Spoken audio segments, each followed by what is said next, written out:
কলা দিয়ে যে চিপস বানান যায় তাকে তোমরা জানেন? আজকে তোমার কলা দিয়ে চিপস বানা দেখিয়ে দেবো। তোমার চাওয়াগুলো আর বাইরের চিপসগুলো চাবার নয়, কলা দিয়ে বানিয়ে দেবেন, তাকে বারবার চাইবে। কলা দিয়ে বানাইলে পুষ্টিগুণও ঠিক থাকবে, রুচিও হইবে, কলার পুষ্টিটাও পাইবে।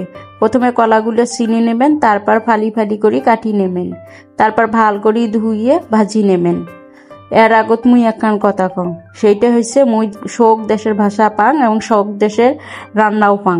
তোমরা যেইটা ভাষা শুনবে চান, রান্না যেইটা দেখবে চান, ওইটা কমেন্টত জানাইবেন। মুই ওই দেশের রান্না ওই দেশের ভাষা কয়া তোমাক দেখিয়ে দেন কেমন মুই পাং, বুঝছেন? এই যে ভাল করে ধুয়ে নিলুম, এলা মুই কড়াইয়ে তেল দিয়ে রাখছম। তেলগুলো গরম হোক, আর এদি দিয়ে মুই এগুলো পরিষ্কার করি নেন। ভালভাবে এগুলো ধুইয়ে নেবেন, কলাত কিন্তু অনেক কষ থাকে। পরিষ্কার হয়ে গেলে এই যে তেল দিছং মুই, এলা ভালভাবে ভাজি নেন, মুড়মুড়িয়া করে ভাজবেন, লাল লাল করিয়া ভাজবেন।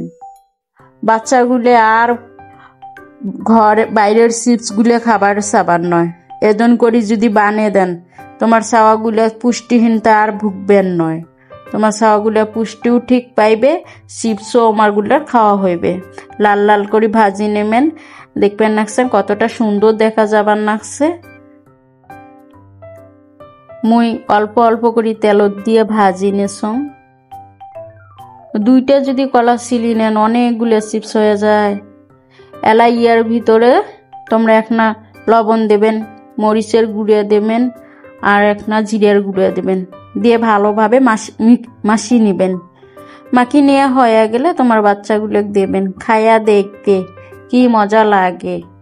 দেখেন এলা প্রতিদিন এইটা চাইবে। তোমরা ট্রাই করি দেখেন, আর রংপুরের ভাষাগুলো কেমন লাগলো তোমরা কমেন্টত জানাইন।